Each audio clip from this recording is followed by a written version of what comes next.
अस्सलाम वालेकुम, welcome back to a new vlog. अभी आज जो है ना हम गए हुए थे पासपोर्ट रिन्यू के लिए दिया हुआ था। पासपोर्ट जो है ना मेरा एक्सपायर हुआ था लास्ट वाला, तो नया पासपोर्ट जो है ना अभी लेके आया हूँ। मिल गया आज, लेके हम घर पहुँचे हैं अभी।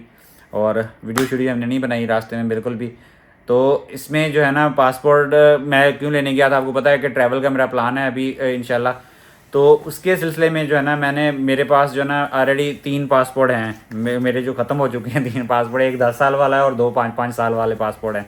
अस्सलाम वालेकुम। तो जहाँ पे भी जाना होता है तो फैमिली, क्योंकि गाड़ी एक जानी है, पेट्रोल का खर्चा होना है, तो मैं सोचता हूँ चलो सब लोग इकट्ठे बैठ के थोड़ा घूम फिर के सबको आ भर जाए। के हमें ले जाते हैं साथ। मसला ये नहीं भरते, हम लोगों का दिल नहीं करता कि ये अकेले कहीं जाए। हाँ बंदा जो सफर कर रहा होता है ना, ड्राइविंग करते हुए बोर भी हो जाता है। और वैसे ये ना हो, हमें आपकी जान की बहुत टेंशन होती है कि कहीं आप नींद में ना आ जाए फौरन फौरन। हाँ बिल्कुल। और बच्चों को भी होता है कि हमें कहीं घुमा ले। तो अभी हम घूम फिर के भी आए हैं और साथ आतफ का जो है वो पासपोर्ट वाला काम भी हो गया। हाँ अच्छा, वो एक्चुअली मुझे बहुत सारे लोगों ने जो है ना बताया था कि जो यूनाइटेड स्टेट्स का जो वीज़ा है ना, कोई भी वीज़ा अगर आपके पास हो तो बहुत सारे कंट्रीज़ जो है ना वीज़ा फ्री हो जाते हैं। वो आपको भी पता होगा, 40+ कंट्रीज़ हैं, 40 या 50+ कंट्रीज़ हैं जो कि वीज़ा फ्री जो है ना हो जाते हैं। वहाँ पे आपको ऑन अराइवल पे वीज़ा मिल जाता है अगर आपके पास यूनाइटेड स्टेट्स का वीज़ा हो। तो इसके लिए मुझे जो है ना काफ़ी दोस्तों ने, मेरे करीबी जो जान पहचान वाले थे, उन्होंने कहा कि आपके पास यूएस का वीज़ा है, क्योंकि मेरे पास जो है, मैंने रिवील नहीं किया किसी भी वीडियो में, मेरे पास ऑलरेडी यूएस का जो है ना B1 B2 कैटेगरी का वीज़ा है ऑलरेडी।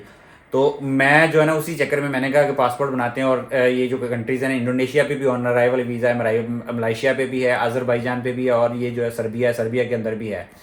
तो ये चारों कंट्रीज़ जो है ना, ये जो मेरे रडार में थे, तो मैंने कहा कि एक चक्कर जो है ना लगाते हैं, देखते हैं क्या बनता है। तो इसी चक्कर में मैंने अपना रिन्यू करवाया, 10 साल का पासपोर्ट मैंने बनवाया अभी अपना।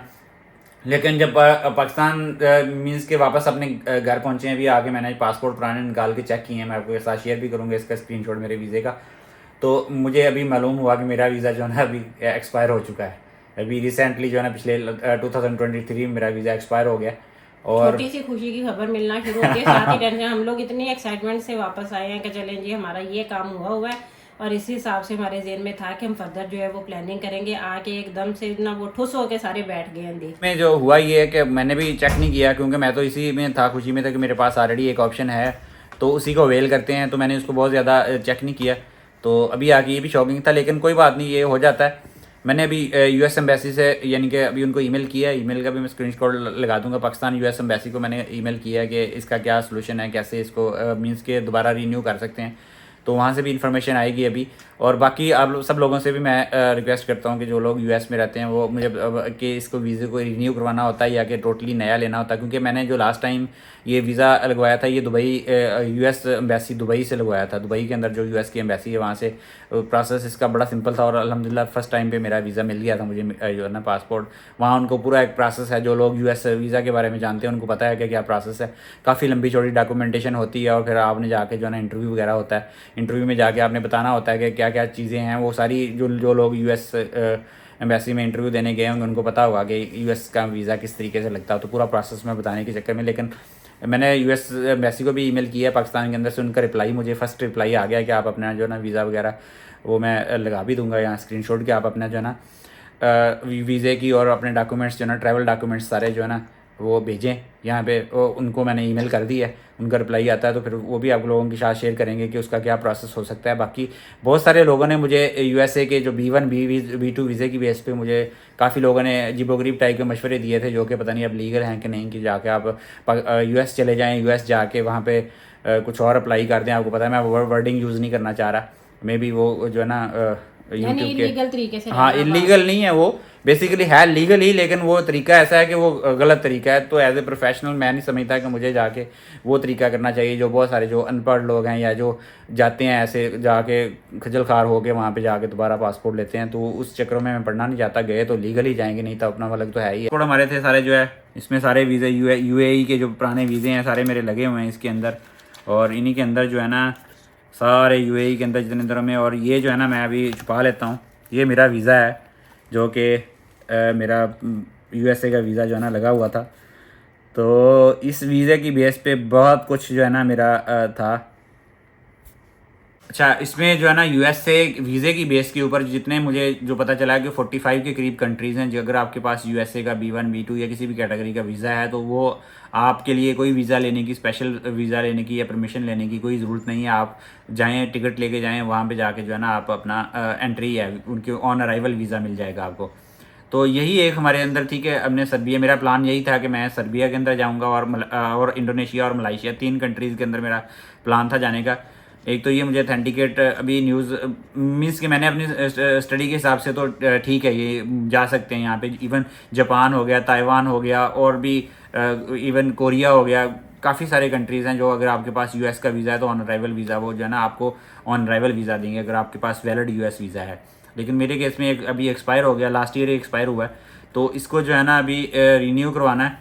रिन्यू करवा के जो है ना अभी तो बड़ा फिर लंबा चौड़ा प्रोसेस वो स्टार्ट हो जाएगा। मैं तो बड़ा खुश था कि जो है ना इंडोनेशिया और मलेशिया, ये तो खैर वैसे भी इनका वीज़ा आसानी से मिल जाता है, लेकिन सर्बिया के वीज़ा जो है ना वो काफ़ी डिफ़िकल्ट था कि अगर मैं यहाँ से चला जाता, टिकट लेके जाना, टिकट ही पड़नी थी, जाके एक दफ़ा वहाँ पे फिज़िकली हालात देख के आते, फिर उसके बाद जो सिचुएशन थी ना काफ़ी अच्छी बन सकती थी मेरे ख्याल में। मैं बड़ा एक्साइटेड था, इसलिए मैंने जो है ना अभी वीडियो नहीं डाली थी। मैंने कहा कि अभी ट्रैवल डॉक्यूमेंट्स अपने रेडी करके एक दफ़ा ही मैं बताऊंगा कि क्या जो है सिचुएशन बनती है, कौन से कंट्री में मैं जाके ना सडन एक सरप्राइज़ देना था, लेकिन वो उल्टा मुझे सरप्राइज़ मिल गया कि क्या लोग वैसे बड़े परेशान हो रहे हैं कि हम लोगों ने कहीं नहीं जाना, कहीं नहीं जाना, हम इधर है, लेकिन हम इस तरह की परेशानी में लेकिन मैं इसलिए पुरस्कून बैठा था, मैंने ये नोट नहीं चेक नहीं किया। ये भी एक मिस्टेक होगी कि मैंने एंड टाइम पे चेक किया। ये मोस्टली यूएसए का वीज़ा जो है ना अभी आपके जितने पासपोर्ट की वैलिडिटी होती है उतना ही लगा के देते हैं। पहले हमारा पासपोर्ट 5 साल का होता है तो 5 साल का पाकिस्तानियों का वीज़ा लगता था। अभी 10 साल का पासपोर्ट है हमारा तो 10 साल का ही वीज़ा लगता है यूएसए का, कोई भी आप वीज़ा लगवाएं। तो ये एक अनफॉर्चुनेट न्यूज़ थी हमारे लिए। बाकी ये है कि अल्लाह ताला, एक रास्ता बंद होता है तो 10 रास्ते निकल आते हैं, बाकी कोई ऐसा मसला नहीं है। पहले भी लगा था, दोबारा भी लग जाएगा, कोई ऐसा इशू नहीं है। अभी मुझे सिर्फ एक ही अगर तो, क्योंकि लास्ट टाइम तो इनविटेशन हमें मिल गई थी, वहाँ यूएस की इनविटेशन आई थी, उसकी बेस पे लग गया था वो वीज़ा, मसला कोई भी नहीं हुआ था। तो अभी दोबारा जो है इसी वीज़ा जो एक्सपायर हुआ है, अभी इसकी बेस के ऊपर इन्विटेशन चाहिए या नहीं चाहिए, इसके ऊपर थोड़ी कन्फ्यूजन है। अगर कोई देखने वाला हमारा कोई है, यानी कि ऐसा भाई को हमारा जो हमें गाइड कर सके कि वाकई इसमें इस टाइम दोबारा फिर पूरा प्रोसेस न्यू होगा या कि यानी कि इसी की बेस के ऊपर फर्दर हमारा वीज़ा दोबारा जो है ना रिन्यू हो जाएगा, कोई मुझे आइडिया नहीं है इसका। तो काइंडली लाजमी हमें अपनी जो राय से आगाह कीजिएगा कि किस तरीके से हम इसको जो है ना वीज़े को दोबारा रिन्यू करवा, क्योंकि मैं यूएसए की वीज़ा की बेस के ऊपर बहुत सारी चीज़ें जो है ना आपको बहुत सारे कंट्रीज़ के अंदर बड़ी सहूलियात मिलती हैं, लोगों को पता होगा मोस्टली। तो बाकी ये अभी जो है ना अभी बैड न्यूज़ हमारी आई है अभी, इसकी जो है ना परेशानी भी है, लेकिन ऐसा परेशानी नहीं है क्योंकि हम कौन सा कोई बेकार हैं या ऐसे जाना है, लेकिन अल्लाह का शुक्र है अपने घर में बैठे हुए हैं। लेकिन ये है कि ये सडन एक चीज़ आई है, मुझे बिल्कुल भी इसका ख्याल नहीं था। मैं अभी तक यही समझ रहा था कि ये जो है ना वीज़ा मेरा पड़ा, मैं इवन अपनी सीवी पे हर जगह पे मैंने वही लिखा हुआ था कि यूएस वैलिड वीज़ा, और इसके जो है ना साथ काफ़ी सारी चीज़ें जो है ना मैं प्लान करके बैठा हुआ था, लेकिन आपको पता नहीं चलता कि अल्लाह ताला की तरफ से कहाँ से क्या किस वक्त क्या कुछ हो जाना है, क्योंकि एक हमारी प्लानिंग होती है, एक अल्लाह की होती है ना, होता वही है हमारे लिए यही बेहतर बिल्कुल बिल्कुल होता है। ऐसा ही है कि जो है ना यकदम आपके लिए चीज़ें जो है ना निकल आती हैं कुछ ऐसी कि अनफॉर्चुनेट हो जाती हैं। बाकी ये है कि दुआ करें आप भी, और गाइड लाजमी हमें करें कि जो है ना यूएसए का वीज़ा किस तरीके से हम दोबारा इसको रिन्यू करवा सकते हैं। ये अभी हमने जाना है, एक दावत है हमारी एक रिलेटिव की तरफ ही, तो अभी सब लोग इसलिए रेडी हैं। अलीजान तो हम लोग तो आए थे, अभी अलीजान स्कूल से आए हैं तो वो नहाने के लिए भेजा है, तो इसके बाद जो है ना अभी हम सबने इकट्ठे जो है वो जाना है। लेकिन हम जितना हमने खुशी खुशी वाला काम सोचा था उतनी खुशी रही नहीं है। हाँ ऐसा ही है, थोड़ी सी टेंशन बन गई है। बाकी अल्लाह करे आप सब भी दुआ करें हमारे लिए कि जो हमारे हक में बेहतर होना अल्लाह ताला वो वही करे। हाँ बिल्कुल बिल्कुल, हम अपनी तरफ से पूरी अकल समझ लगा के कोशिश कर रहे हैं। लेकिन भाई मैंने देखा है कि यकीन करें, पता नहीं अब एज का मसला है कि हम अपनी तरफ से सोच के कुछ और जाते हैं लेकिन होता कुछ और है, यानी कि अभी बुलक्कड़ होते जा रहे हैं बहुत सारी चीज़ें। पता नहीं मुझे थायराइड का भी इशू है, उसकी वजह से भी प्रॉब्लम है कि कहते हैं कि थायराइड की वजह से भी आपकी मेमोरी जो है ना शॉर्ट टर्म जो मेमोरी लॉस है। मैं तो वैसे इनको गजनी कहती हूँ अपने काम की बात याद रखते हैं, जो काम की बात नहीं वो चीज़ सिर्फ मुझे याद रहती है जो कि जिसकी क्रिटिकलिटी ज़्यादा होती है, लेवल जो मुझे याद है, लेकिन जो नॉर्मल चीज़ें होती है ना मैं उनको ध्यान में नहीं रखता। मैंने कहा कोई ना कोई याद करवा देगा, तो लेकिन अब ऐसी चीज़ें भी मुझे भूलना शुरू हो गई हैं कि जो बहुत ज़्यादा होती हैं। बाकी यह है कि अल्लाह ताला सेहत तंदुरुस्ती आफियत वाली ज़िंदगी हमें नसीब करे। बाकी जहाँ पे भी हमारे नसीब में अच्छा लिखा हो वहाँ पे हम सेटल हो सकें। बाकी अटमोस्ट हमारी पाकिस्तान से मोहब्बत तो हमारी है ही है। यहाँ पे हमारी कब्रें हैं हमारे बुजुर्गों की, सबकी, हमारे बुजुर्ग इधर ही दफन है सारे। कोशिश हमारी भी यही है, हाँ, हमारी भी यही बन जाए। हाँ, क्योंकि कोई फाते तो पढ़ने आ जाएगा, बाकी ये है कि बस बच्चों की वजह से थोड़ी सी परेशानी होती है। बाकी आप अंदाजा करें कि इस वक्त पाकिस्तान के अंदर जो MBBS डॉक्टर्स हैं ना, इस वक्त 20,000 प्लस हैं जिनकी अभी तक जॉब नहीं लगी। सिचुएशन ये है हमारे एरिया में इस वक्त। और बाकी जो है ना इंजीनियर्स की तो बेतहाशा, यानी कि पाकिस्तान में अगर हम कहेंगे ना हमारे बच्चे पढ़ के कोई जॉब मिलेगी इनको या कुछ होगा, कोई ऐसा सीन पॉसिबल नहीं है। अगले 20, 25, 30 साल में तो बहुत ज़्यादा टाइटनेस आने वाली है, यानी कि उस टाइम पे पता नहीं हम लोग होंगे कि नहीं होंगे, लेकिन हमारे बच्चे जो होंगे ना वो ये ऐसी स्ट्रगलिंग लाइफ में रहेंगे, तो ये एक बहुत पेनफुल सिचुएशन होगी उनके लिए भी कि हमें कहाँ पे लाके। हमारे वालिदैन ने अपनी ज़िंदगी सेक्रीफाइस करके कोशिश की है कि जहाँ पे वो लोग थे वहाँ से चंद स्टेप या चंद कदम आगे हमें उन्होंने ट्रांसफ़र किया। तो हमारी भी यही कोशिश है कि हम जहाँ पे हम लोग हैं हम इससे एक स्टेप आगे अगर ले जाएं तो ये हमारे लिए एक ब्लेसिंग होगी कि अपनी औलाद के लिए हर बंदा करता है। तो ये आज की हमारी वीडियो थी।